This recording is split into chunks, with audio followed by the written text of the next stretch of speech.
Hi guys, it's me, Joseph Anderson again. And yesterday, I saw a very good movie. I'm not gonna tell you what that movie is, but I'm pretty sure you can probably guess what it is right now. Yeah, I'm sure you probably guessed right that I'm talking about Beetlejuice in this wonderful video that we're doing.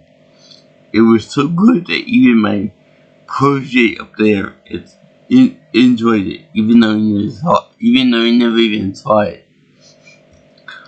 This movie is incredible. Okay, the first one is legendary.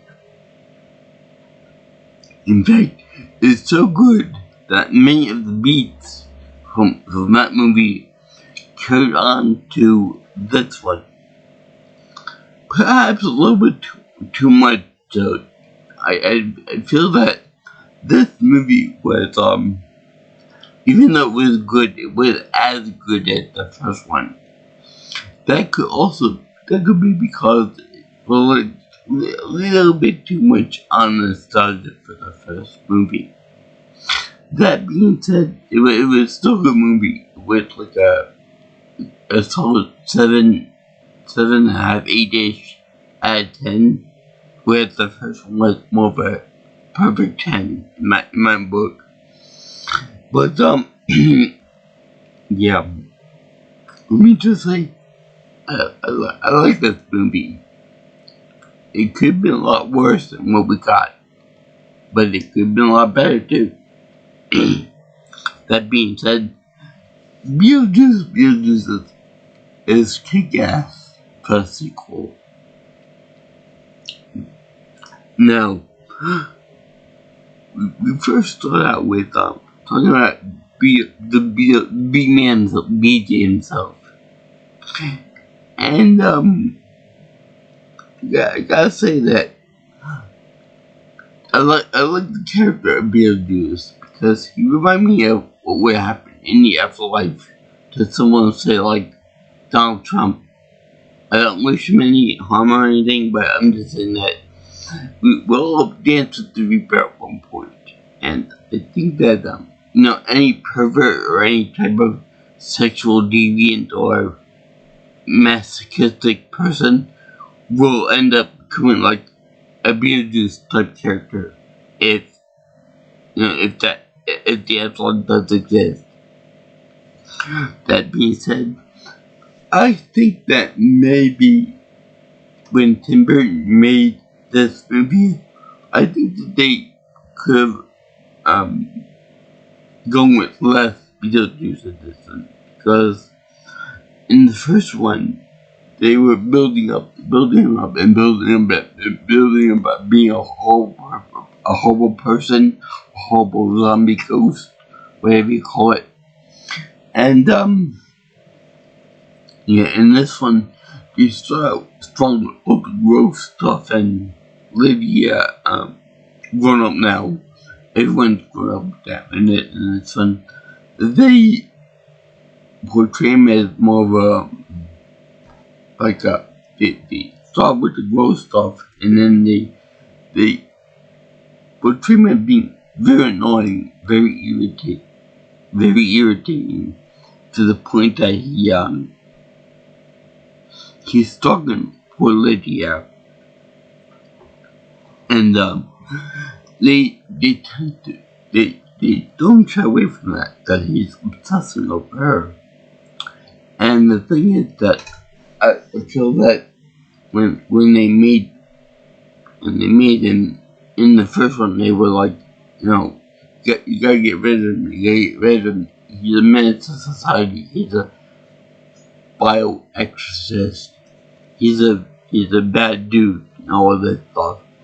But in this one, they build him up like, yeah, he's annoying and all that, but he's still like the head of the whatever division he is in neither world, which, by the way, was a concept built from the cartoon. Because I don't think that they referenced the afterlife as the netherworld in the first movie. Now, that being said, I really enjoyed the fact that they expanded on the netherworld a little bit, and I like the fact they showed Beetlejuice's backstory a little bit, being that he was a pervert in real life and a grave robber on top of that too, and that the girl Dolores, played by Monica Bellucci, is like the head of a soul-sucking death cult, and that she killed Beetlejuice. But rather than just lying down and dying, Beetlejuice just ups and kills her too. And I got handed to him, could have been just as easy just to have him just die right there, but no, you put an axe through her head or whatever the case was, to give her a really good patchwork look. And it looked a lot like what you would see in the Coach Bride, or say Sully from the Nightmare Before Xmas, which is like a nice little callback. Now, this all being said, she does a great job in this movie. Although I feel like Monica Bellucci was kind of expecting more out of this character. All she does is go around looking for Beetlejuice to destroy him for good.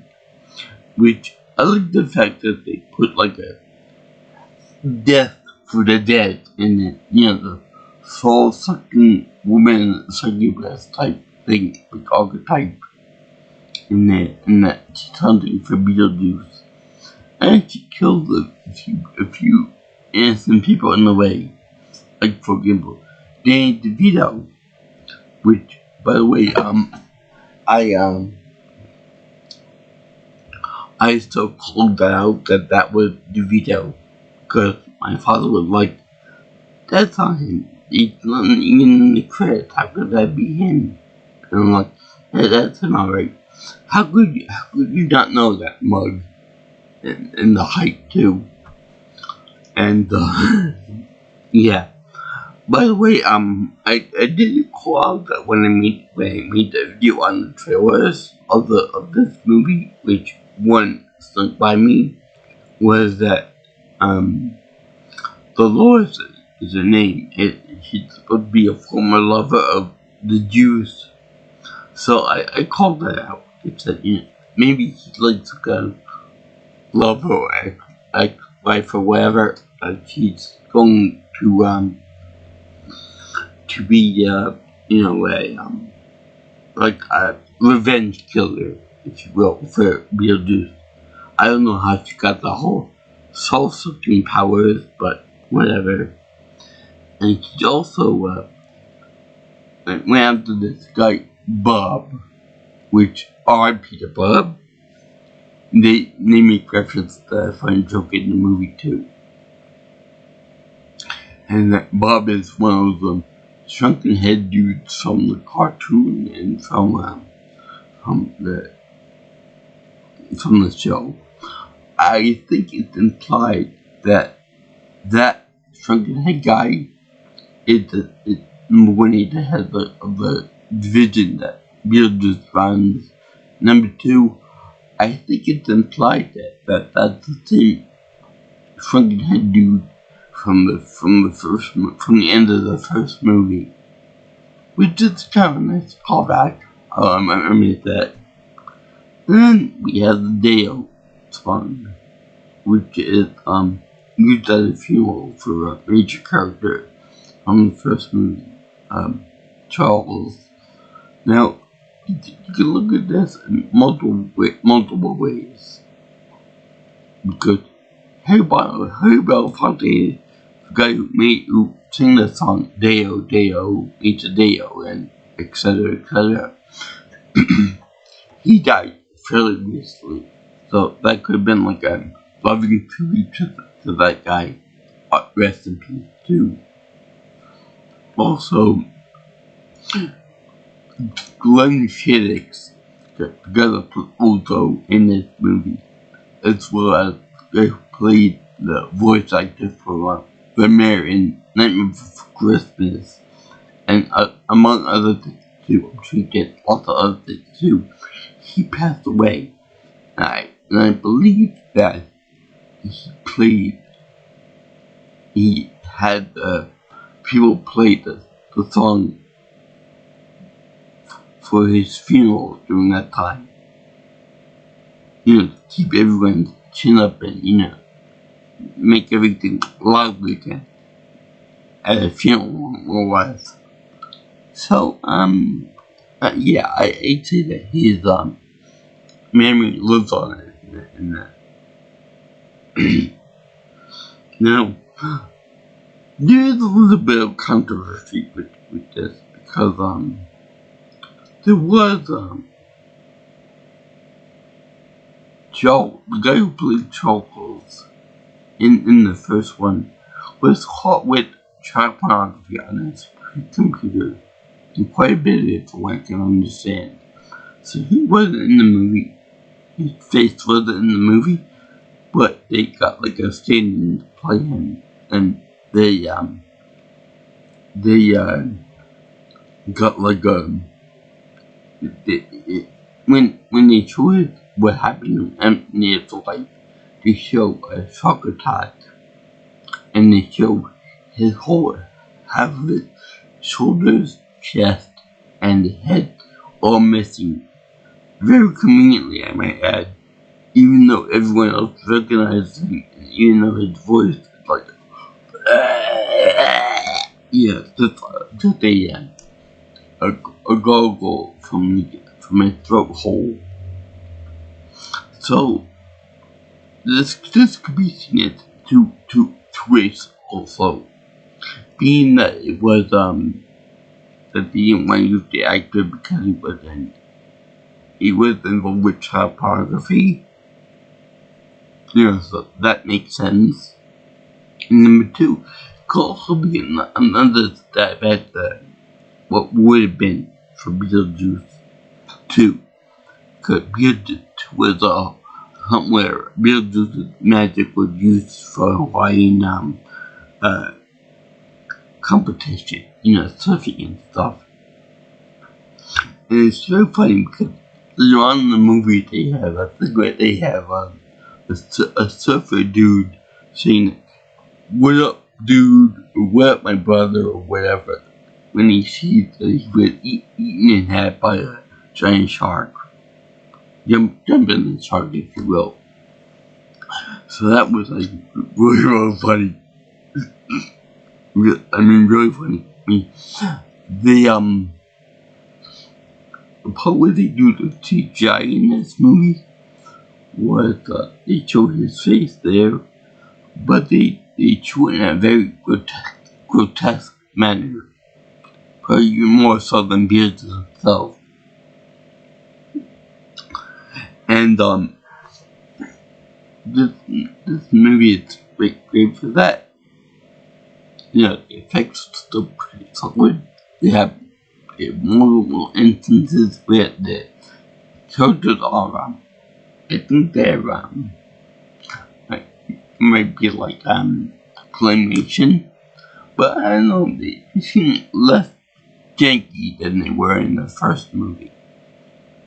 Everything was smooth in the first movie, but you could tell that it was claymation, so I guess either they cleaned up with CGI techniques, or they, when they did it, they filmed at like a really fast speed, so that they couldn't, that you really can't see the jankiness in the stop part of stop motion, which is very nice.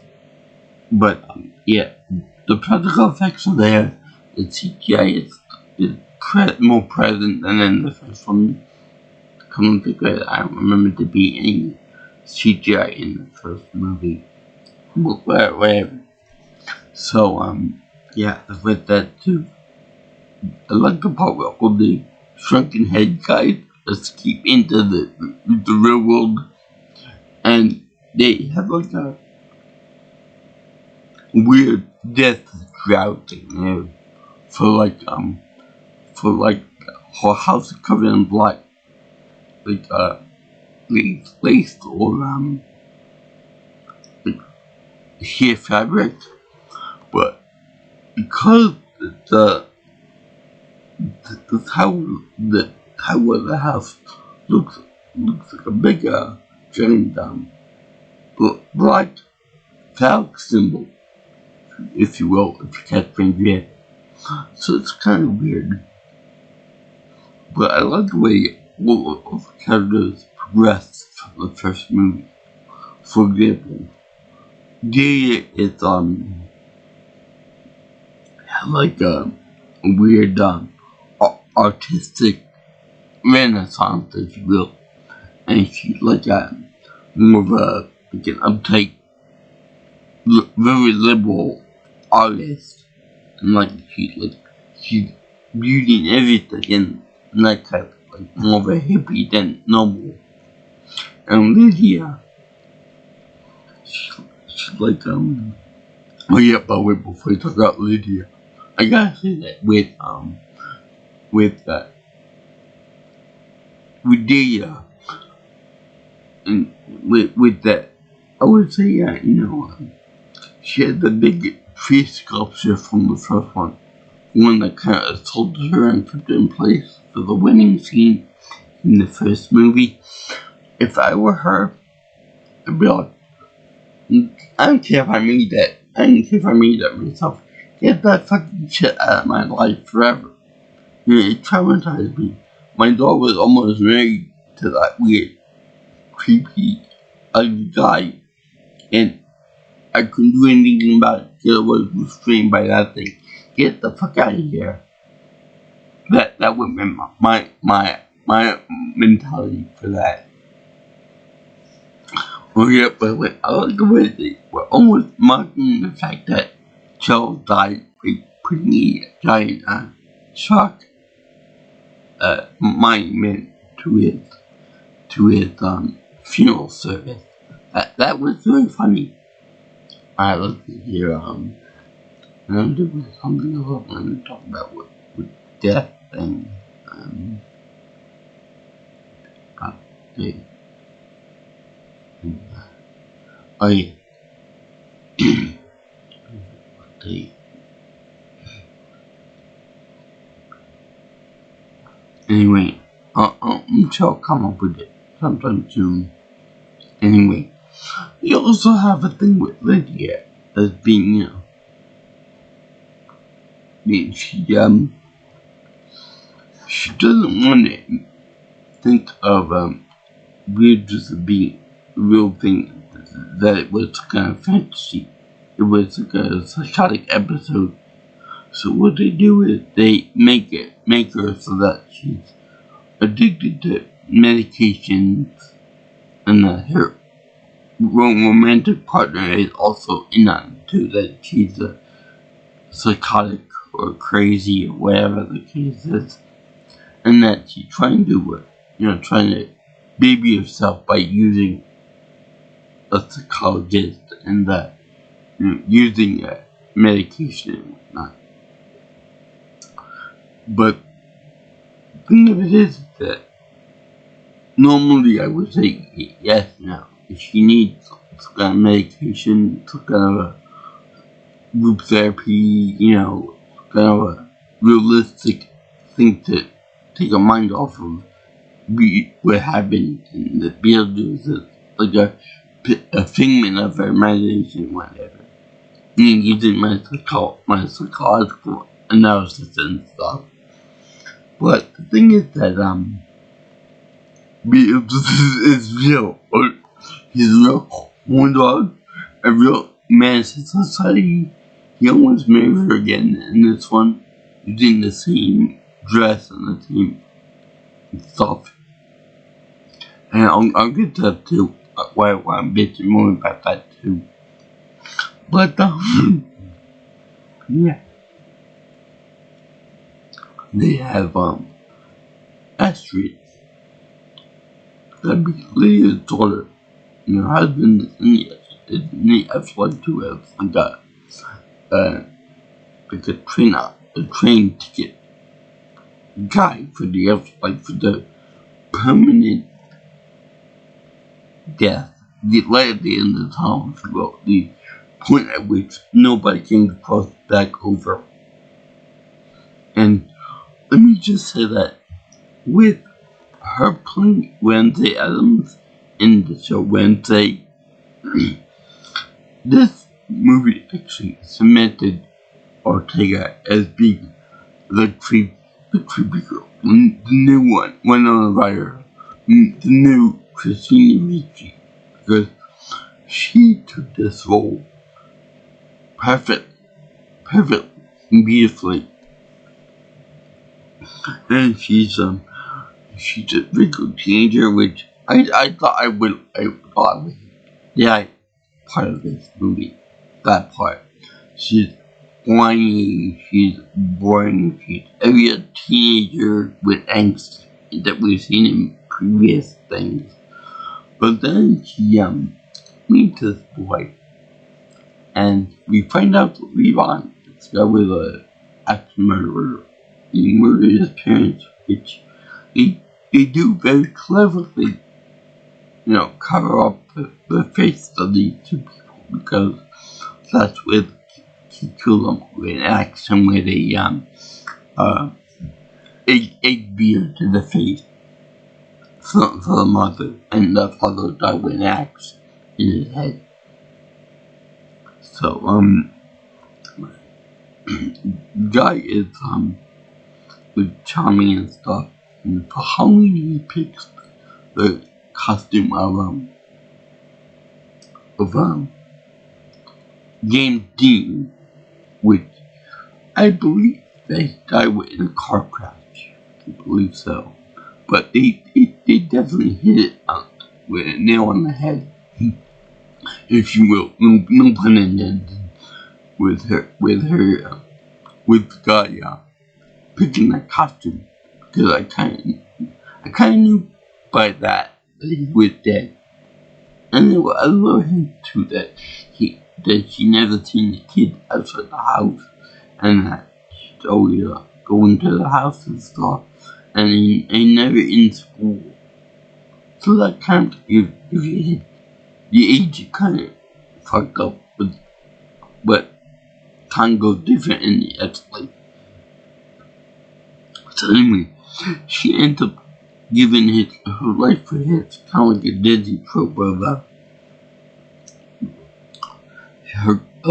the woman throwing the life away for the boy. In this case, it's quite literal. But they actually do make kind of Disney in this one, being that she makes fun of the fact that the closest thing that they've got to Disney was the fact that Astrid once dressed up as Cinderella's dead mother, kind of grim, but still funny. By the way, when we were watching this movie, they had the coming attraction for this, and they had the Lion King, the Mufasa prequel, which I found to be hilarious, because you have baby Mufasa there, and you have White Lion, I guess, for be like the spiritual, the guys before Mufasa took over Pride. So it's weird that if you know the sort of the Lion King, behind the scenes, you know that there was Kimba the White Lion, which was a Japanese anime, which they stole from to make Lion King. So I find that kind of adorable about they make it a severe reference to that. So anyway, you have Astrid there, calls upon the book of the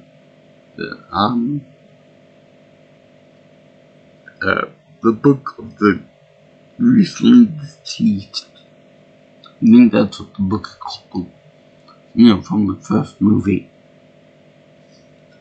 And by the way, I would have liked to see a reference to Juno from the first movie, and I would like to see a reference to Otho.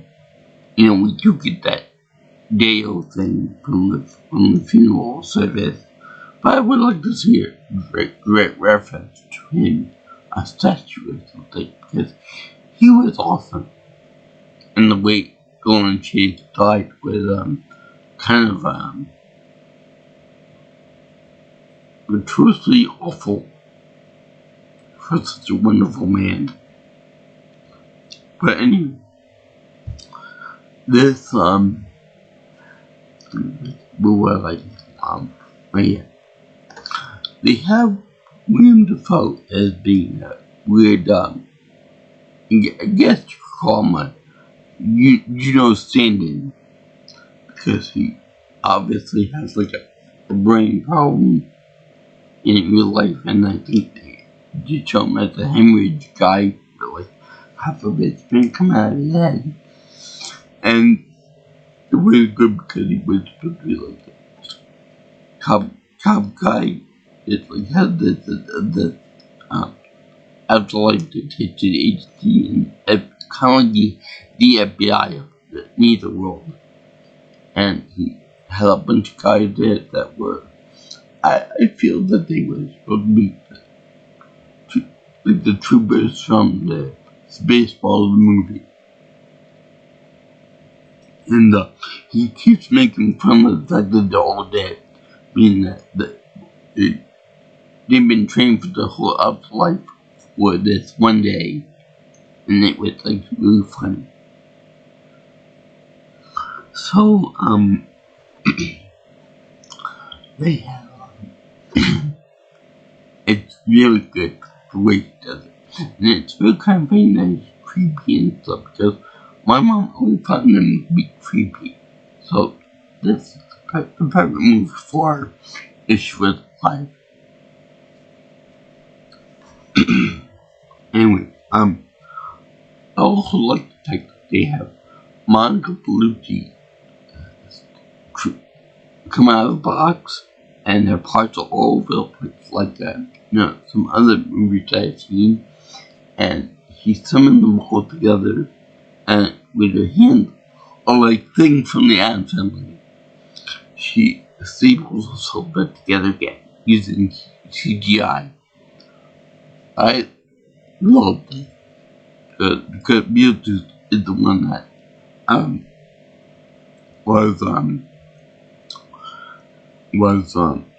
caused her to be dismembered like that unevenly. So she's like all going over the place, killing people again for looking for Beetlejuice. Where's Beetlejuice? I feel like that is a sign from the cartoon. Is here's Beetlejuice. And the Deo song is also from the funeral service, was a direct reference to the cartoon show. Also, direct thing from the cartoon show was when Astrid Deeds, Astrid and going to town on bicycle she passed by the tunnel where the maintenance all died, and you're always assuming that something bad is gonna happen because they keep focusing on her on the camera with the bike. And I'm like, okay, kill already. So that we go to the unexpected stop. So then he almost gets in the car accident. And I'm like, okay, damn it, you missed. Come on, let's go on. So then she crashes into another. She almost hits another truck. I'm like, God damn it, quit teasing me with death. So then she ran into a fence coming off the, almost getting hit by a car. So it's like she hits a tree. Tree boys, Jim Dean, Chief White, when he was a little kid.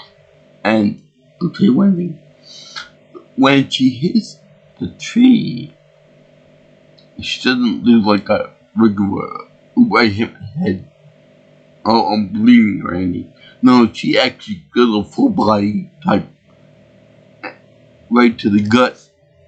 I hit the tree trunk.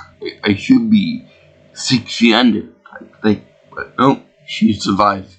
She has to be like Superwoman or something like that. Because if I hit a tree like that at that speed, I'd push up daisies right now.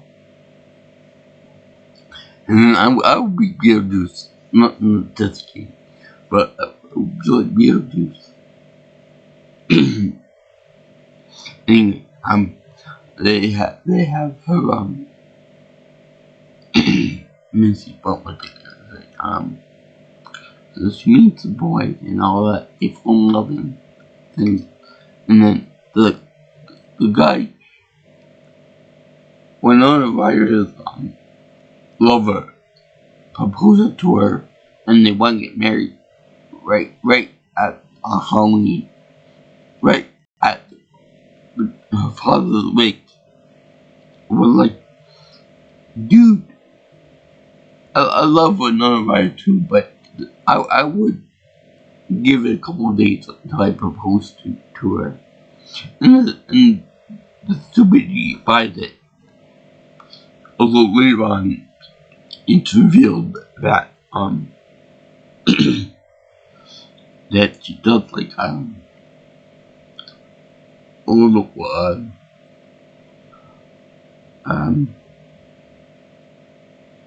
it's revealed that she does like how to put this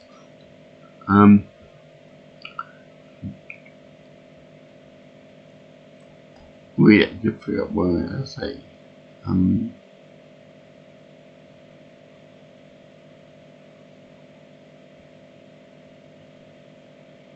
Yeah, the guy gets a truth serum put in.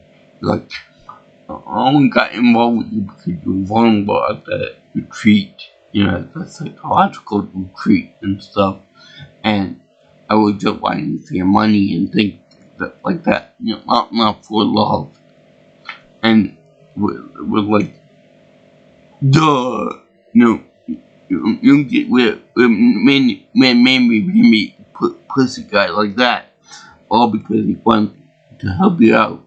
He doing it for love. He doing it for cash for the greenbacks.